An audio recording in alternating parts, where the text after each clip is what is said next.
Hello friends, myself doctor Ajita Singh and welcome to my YouTube channel medical classes.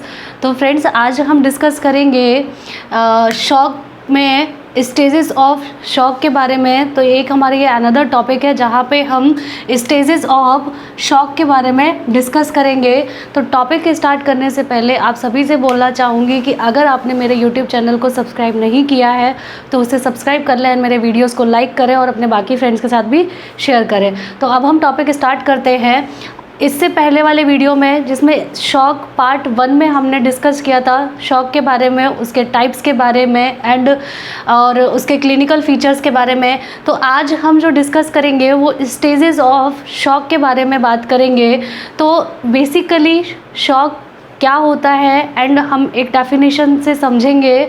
तो shock वो condition होती है जिसमें sudden drop into blood flow through the body. ठीक है, कि सडन क्या होता है, ड्रॉप होता है blood flow through the body का। तो उस कंडीशन को हम लोग बोलते हैं शॉक, जिसमें कि बहुत सारे कॉजेज़ होते हैं, जैसे कि ट्रॉमा, इंजरी हो जाना, कोई भी सीवियर बर्न हो जाना, सीवियर इन्फेक्शन हो जाना। ठीक है, कोई भी एलर्जी की वजह से जो सीवियर हो गई हो तो इसकी वजह से शॉक की कंडीशन डेवलप होना।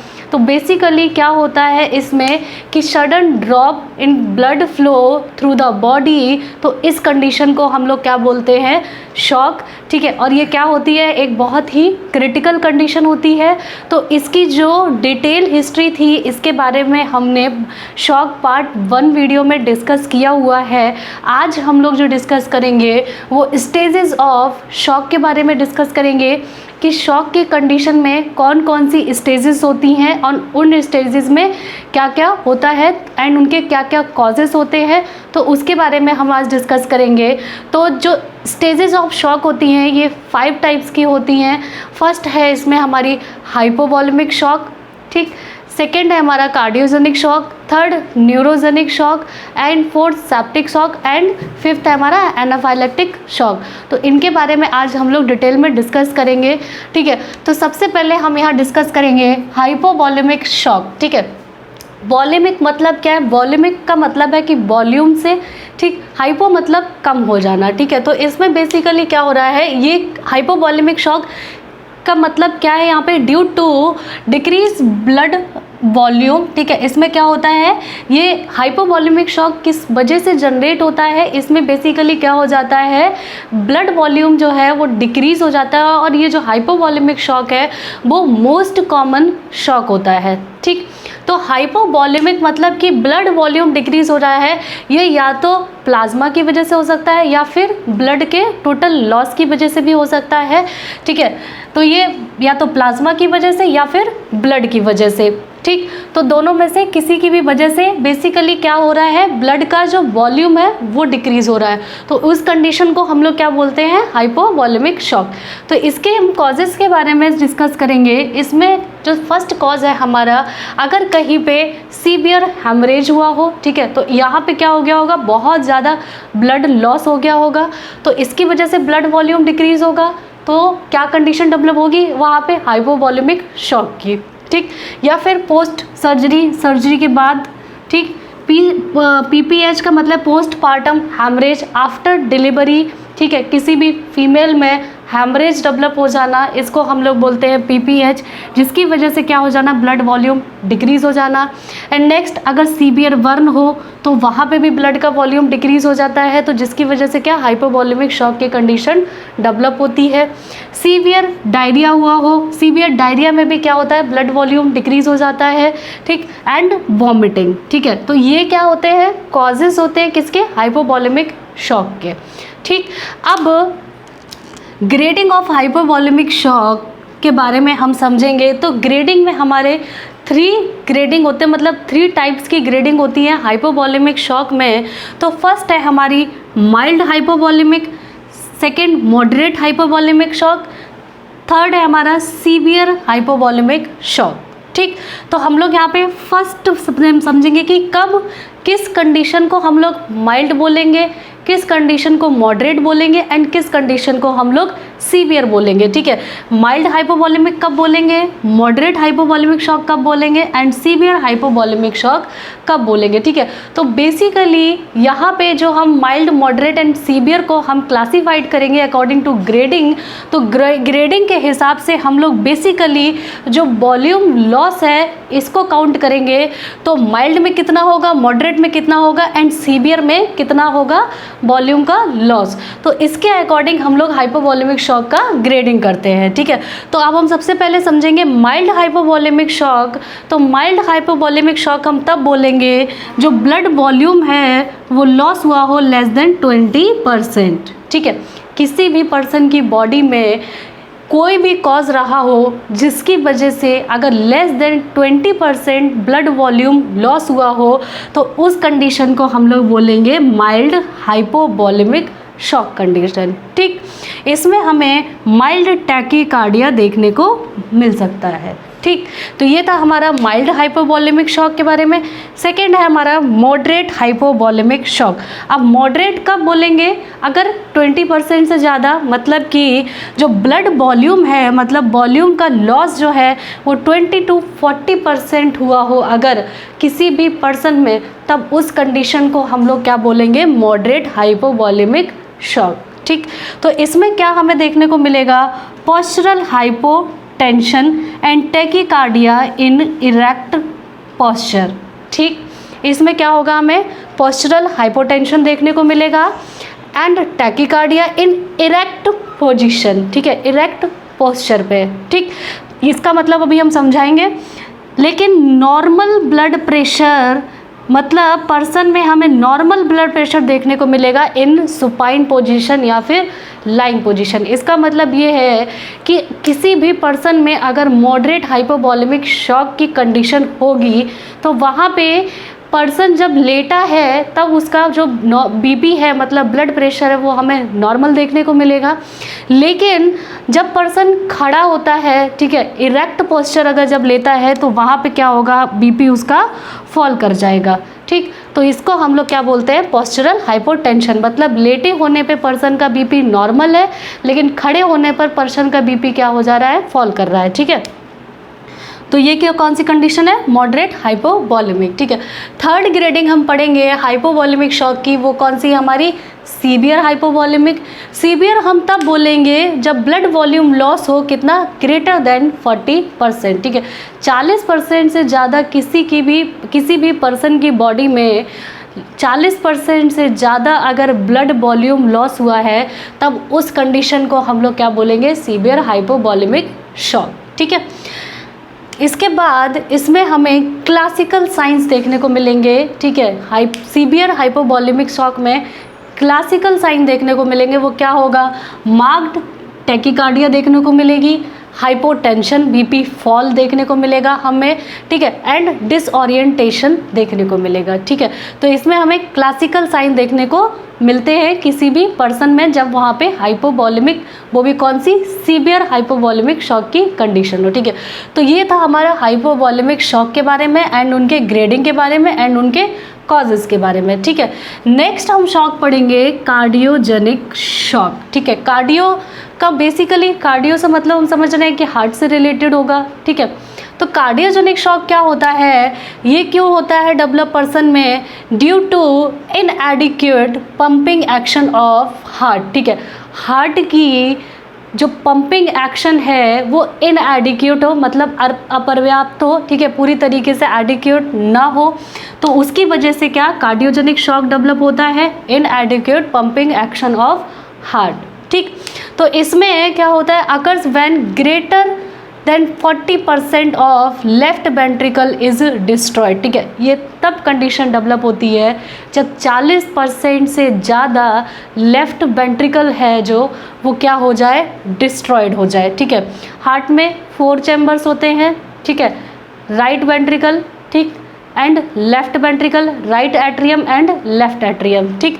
तो यहाँ पे क्या हो रहा है, कार्डियोजेनिक शॉक कब डेवलप हो रहा है, जब 40% से ज़्यादा लेफ्ट वेंट्रिकल डिस्ट्रॉयड हो जाए, तब कंडीशन कौन सी होती है, कार्डियोजेनिक शॉक। तो इसकी वजह से क्या होगा, इनएडिक्वेट पंपिंग एक्शन ऑफ हार्ट। ठीक है, तो इसके जो कॉजेज़ होंगे वो क्या होंगे, मायोकार्डियल इन्फाक्शन। किसी भी पर्सन में अगर एमआई हुआ हो, मायोकार्डियल इन्फाक्शन हुआ हो, तो वहाँ पे कार्डियोजेनिक शॉक की कंडीशन डेवलप हो सकती है, ये इसका कॉज है।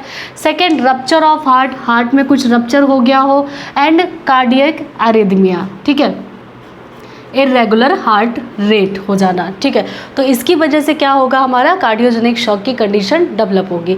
एंड नेक्स्ट पॉइंट हम डिस्कस करेंगे कैरेक्टरिस्टिक्स ऑफ कार्डियोजेनिक शॉक। ठीक है, कैरेक्टरिस्टिक ऑफ कार्डियोजेनिक शॉक के बारे में डिस्कस करेंगे। तो इसमें हमारे दो तरीके के फीचर्स आते हैं, एक होता है हमारा morphological features and second clinical feature. ठीक, तो सबसे पहले हम लोग मार्फोलॉजिकल फीचर्स में देखेंगे। तो इसमें हमें क्या देखने को मिलेगा कार्डियोजेनिक शॉक में, अगर evidence of organ hypotension with old clammy skin, इसमें हमें मार्फोलॉजिकल फीचर्स में क्या देखने को मिलेंगे, एविडेंस मिलेगा ऑर्गन में हाइपोटेंशन, साथ में ओल्ड क्लेमी स्किन। ठीक है, साथ में cold clammy skin specially in the feet and hand. ठीक है, इसमें क्या होगा, हमें एविडेंस मिलेगा organ hypotension and cold clammy skin specially in the feet and hands. ठीक है, कोल्ड क्लेमी स्किन देखने को मिलेगी, वो भी स्पेशली फीट्स एंड हैंड में। ठीक है, ये मार्फोलॉजिकल फीचर्स है। मे भी इसमें क्या हो जाए, हमें पेरिफेरल साइनोसिस भी देखने को मिल सकती है। ठीक है, may be peripheral cyanosis of nails bats में देखने को मिल सकती है। ठीक, वो भी जब हमें cold clammy skin specially in the feet and hands, इसी के साथ एसोसिएटेड हमें देखने को मिल सकते हैं with may be peripheral cyanosis in the nails में देखने को मिल सकती है। ठीक है, इसके बाद हम क्लिनिकल फीचर्स के बारे में बात करेंगे कार्डियोजेनिक शॉक के। तो क्लिनिकल फीचर्स में हमें कौन कौन से देखने को मिलेंगे, फर्स्ट ओलिगोयूरिया मतलब डिक्रीज यूरिन आउटपुट। ठीक, डिसऑर्डर मेंटेशन। ठीक, थर्ड हमें जो सिस्टोलिक ब्लड प्रेशर होगा वो लेस देन 80 से 90 mmHg। ठीक, ये क्लिनिकल फीचर्स हमें देखने को मिलेंगे। एंड यूरिन आउटपुट जो होगा वो लेस देन 300 ml पर 24 आवर्स देखने को मिलेगा, किसमें, कार्डियोजेनिक शॉक के क्लिनिकल फीचर्स में। ठीक, तो ये था हमारा कार्डियोजेनिक शॉक के बारे में एंड उसके कॉजेज़ एंड उसके कैरेक्टरिस्टिक्स के बारे में। इसके बाद हम बात करेंगे न्यूरोजेनिक शॉक। न्यूरोजेनिक शॉक कब डेवलप होता है, तो ये होता है हमारा ड्यू टू न्यूरोलॉजिकल इंजरी। ठीक है, मतलब कोई न्यूरोलॉजिकल इंजरी अगर हो तो वहाँ पे हमारा न्यूरोलॉजिकल शॉक डेवलप होता है। ठीक है, इसके कॉजेज़ क्या होंगे, हेड ट्रॉमा मतलब कोई भी हेड में ट्रॉमा हुआ हो। ठीक, हाई सर्वाइकल कॉर्ड इंजरी, अगर सर्वाइकल कॉर्ड की इंजरी हुई हो, वो भी हाई सर्वाइकल कॉर्ड इंजरी, तो इसकी वजह से न्यूरोशॉक कंडीशन डेवलप हो सकती है। एंड थर्ड हमारा कॉज है एक्सीडेंटल हाई स्पाइनल एनेस्थीसिया। ठीक है, अगर एक्सीडेंटल हाई स्पाइनल एनेस्थीसिया अगर किसी को दिया हो तो वहाँ पे भी हमारा न्यूरोजेनिक शॉक डेवलप होगा।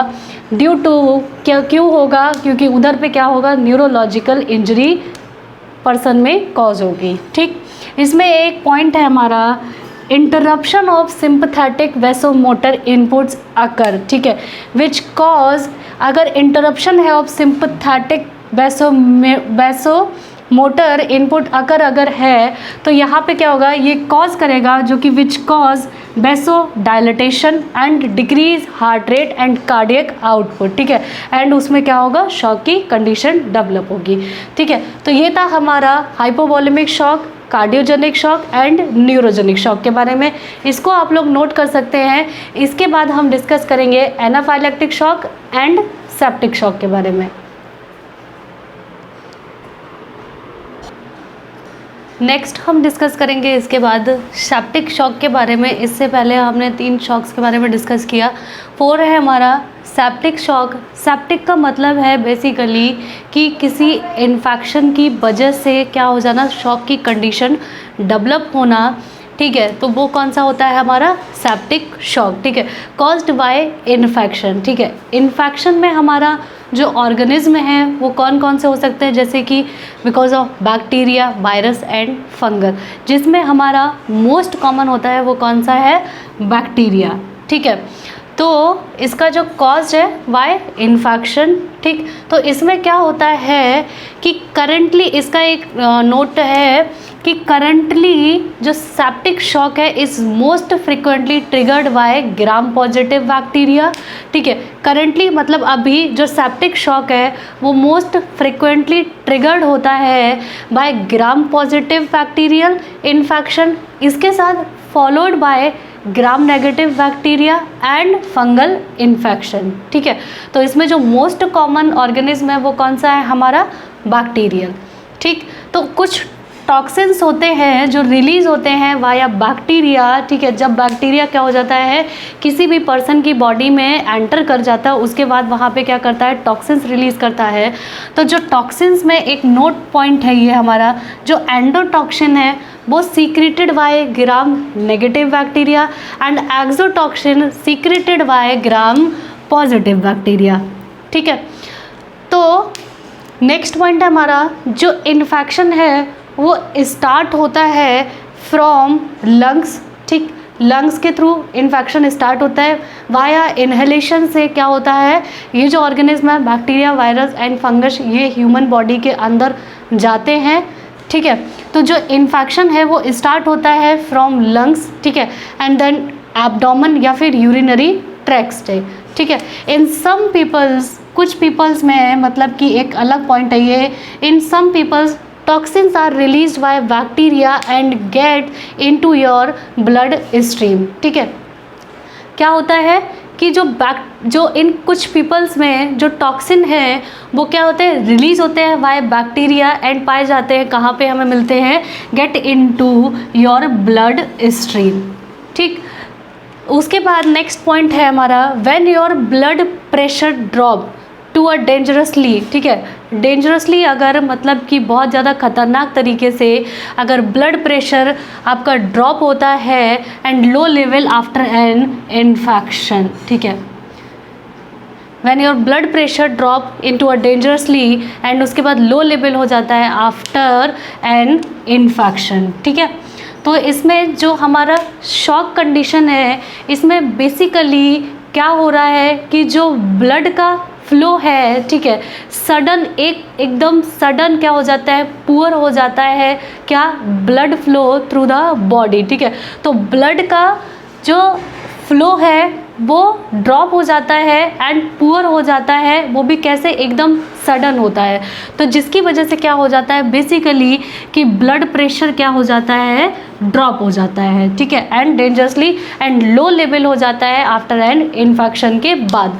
तो जो सेप्टिक शॉक है ये बेसिकली किसकी वजह से, इन्फेक्शन किसी की भी वजह से हो उसकी वजह से कॉज होता है। यहाँ पे भी क्या हो रहा है, ब्लड का जो वॉल्यूम है वो क्या हो रहा है, डिक्रीज हो रहा है, एंड ब्लड लेवल क्या हो रहा है, एंड ब्लड फ्लो क्या हो रहा है, डिक्रीज हो रहा है, जिसकी वजह से ब्लड प्रेशर ड्रॉप आउट हो जा रहा है। ठीक है, इसके बाद नेक्स्ट है हमारा फिफ्थ, एनाफाइलैक्टिक शॉक। ठीक है, एनाफाइलैक्टिक शॉक का मतलब क्या है, किसी भी एलर्जन की वजह से कॉज होना शॉक की कंडीशन, इसको हम लोग बोलते हैं एनाफाइलैक्टिक शॉक। मतलब एलर्जन मतलब कोई भी एलर्जिक रिएक्शन हो जाता है, किसी भी पर्सन को किसी भी चीज़ से अगर एलर्जी है उसकी वजह से शॉक की कंडीशन डेवलप हो जाना, ये क्या होती है, एक हाइपर सेंसिटिविटी रिएक्शन। मतलब क्या है, caused by type 1 hyper sensitivity reaction. तो उसमें उसको हम लोग क्या बोलते हैं, एनाफाइलैक्टिक शॉक। एंड इसमें क्या होती है हमारी एलर्जिक रिएक्शंस। ठीक,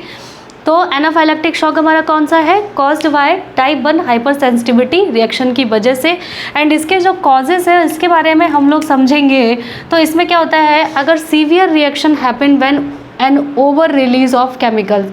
ठीक है, सीवियर रिएक्शन अगर हो रहा है कब, जब over release of chemicals put the person into the shock. उसके बाद अगर किसी भी पर्सन में कुछ केमिकल्स का अगर ओवर रिलीज़ हुआ, ओवर रिलीज़ होने की वजह से वो क्या करते हैं, पर्सन को शॉक की कंडीशन में डाल देते हैं। तो वहाँ पे क्या हो जा रही है, ओवर रिलीज, उन केमिकल्स की वजह से क्या हो जा रहा है, जो ब्लड फ्लो है वो क्या हो जा रहा है, एकदम से सडन पुअर हो जाना एंड क्या हो जाना, ब्लड प्रेशर डिक्रीज़ हो जाना। उस कंडीशन में क्या हो जाता है, हमारा एनाफाइलैक्टिक शॉक डेवलप होता है।